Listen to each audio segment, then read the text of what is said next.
In some areas, certainly this is true in Turkey, but I would have to say it's also true in the Western Hemisphere and here in this country. People look at the movement and say, well, it's an Islamic movement. It must be up to something, and it must have some ulterior motive, some intention, and that causes suspicion. The old urban elites feel uncomfortable with recent arrivals from Anatolian villages, and they feel uncomfortable with their culture, their tradition, and certainly their religiosity, and they regard it in some way not only as inferior but even as threatening. And hence there are all these accusations made about movements like the Gulen Movement that channels this traditional village religiosity.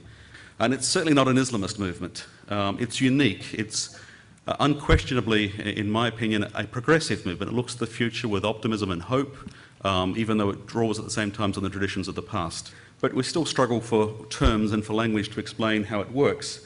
One aspect has to do with financing. As Helen Iba observed in her recent book, people are often asking the question, where does the money come from? Or to use an old Anatolian sort of image, where does the water for this mill come from? You know, what's driving it? Where's it flowing from?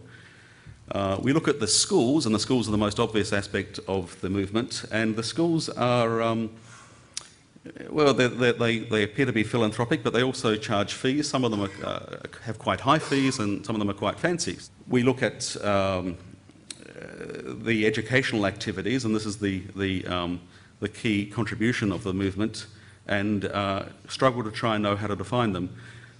We look at Fethullah Gulen himself, and it's difficult to know what to make of him. I would suggest the thing we need to understand is that he's not claiming to be a theological innovator. He's certainly a significant intellectual, but he's not making a claim of new ideas. What he is doing, though, and he's very modest, so he doesn't make this claim, but what he is doing is he's found a way of providing concrete pathways to activism for ordinary people. I think, this is the thrust of my paper, something that might help us in this regard is to understand the Gulen movement in the language that the Grameen Bank founder Muhammad Yunus uses. He speaks of, he's been described as a social entrepreneur, but he says, look, I would rather describe what I'm doing as social business. And I think that this social business model maps over very neatly into describing particularly the Gulen-inspired schools, but many of the other activities as well. I'm not suggesting that this social business model by any means fully accounts for how the Gulen movement works. I mean, we're discussing at this conference the religious ideas and inspiration, spiritual values. Those things are very important, and I fully agree with that discussion. I'm just suggesting that when it comes to the day-to-day functioning, we can see something from this model. I think beyond the financial models, there's other things that Fethullah Gulen and Muhammad Yunus have in common. And I don't want to press this too far, but it seems to me, although they're very different people in very different spheres, they have some similar convictions about human society and human nature. And one of them is they both have a very strong sense of hope. Hope has gone temporarily out of fashion in America, but let's hope it comes back quickly.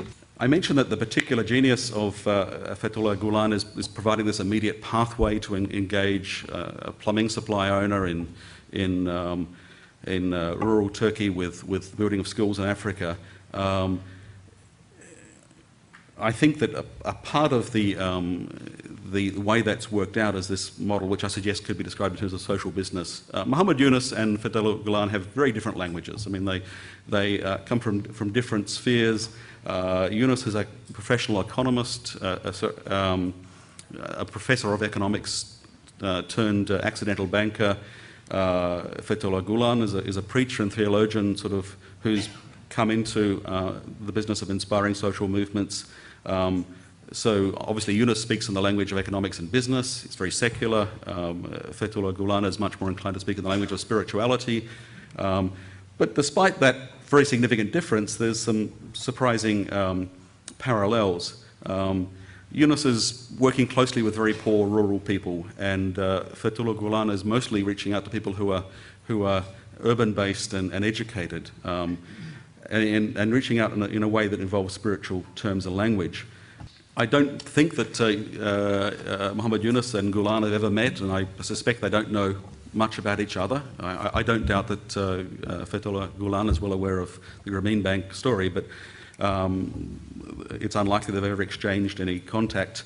And yet it's interesting that coming from very different perspectives, they've arrived at, I think, a common point in the way that we address the needs of society.